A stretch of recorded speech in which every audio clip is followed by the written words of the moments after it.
ಮುಖ್ಯಮಂತ್ರಿಗಳಿಗೆ ಈಗ ಟೆನ್ಷನ್ ಶುರುವಾಗಿದೆ. ಕಾರಣ ಪ್ರಾಸಿಕ್ಯೂಷನ್ಗೆ ಅನುಮತಿಯನ್ನು ಕೊಟ್ಟಿರೋ ವಿಚಾರದಲ್ಲಿ ಈಗ ಮೂಡ ತೂಗುಗತಿ ಹೇಗಾಗುತ್ತೆ? ಸಿಎಂ ಕುಟುಂಬದ ಪ್ರಭಾವದ 2 ಅಂಶ ಉಲ್ಲೇಖಿಸಿದ್ದಾರೆ ರಾಜ್ಯಪಾಲರು.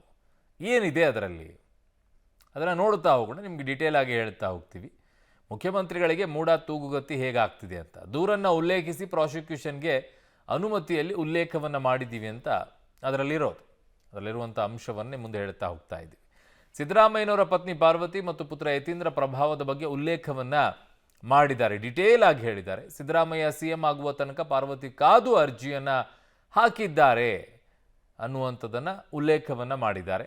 ಪಾರ್ವತಿ ಸಿದ್ದರಾಮಯ್ಯ ಪರಿಹಾರಕ್ಕೆ ಅರ್ಜಿ ಹಾಕಲು 4 ವರ್ಷವನ್ನು ಕಾಯ್ತಾರೆ. ಕಾರಣ ಅವರು ಮುಖ್ಯಮಂತ್ರಿ ಆಗಲಿ ಅಂತೇಳಿ 2010ರಲ್ಲಿ ಹಾಕ್ತಾರೆ, 2013 ಆಗಲಿ ಅಂತ ಕಾಯ್ತಾರೆ. ಅವರು ಪೂರ್ತಿ ಇನ್ ಡೀಟೇಲ್ ಆಗಿದೆ ಅದರಲ್ಲಿ.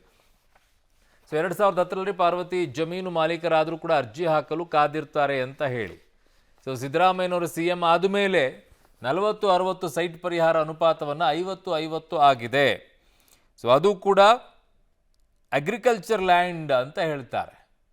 ಮೂಡ ಅದನ್ನು ಡೆವಲಪ್ ಮಾಡಿದ ಮೇಲೂ ಕೂಡ ಅಗ್ರಿಕಲ್ಚರ್ ಲ್ಯಾಂಡನ್ನು ಪಡ್ಕೊಂಡಿದ್ದಾರೆ ಅಂತೇಳಿ. ಪಾಲಿಸಿ ಬದಲಾವಣೆಗೆ ಆಗಿನ ಸಿದ್ದರಾಮಯ್ಯ ಕ್ಯಾಬಿನೆಟ್ಟೇ ಅನುಮತಿಯನ್ನು ಕೊಟ್ಟಿತ್ತು. ಹಾಗಾಗಿ ಸಿದ್ದರಾಮಯ್ಯನವರ ಇನ್ವಾಲ್ವ್ಮೆಂಟ್ ಇದರಲ್ಲಿ ಇದೆ ಎನ್ನುವಂಥದ್ದು.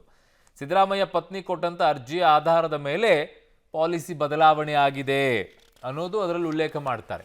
ಪರಿಹಾರ ಸಂಬಂಧ ನಡೆದ ಮೂಡಾ ಸಭೆಯಲ್ಲಿ ಶಾಸಕರಾಗಿರ್ತಾರೆ ಯತೀಂದ್ರ ಅವರು.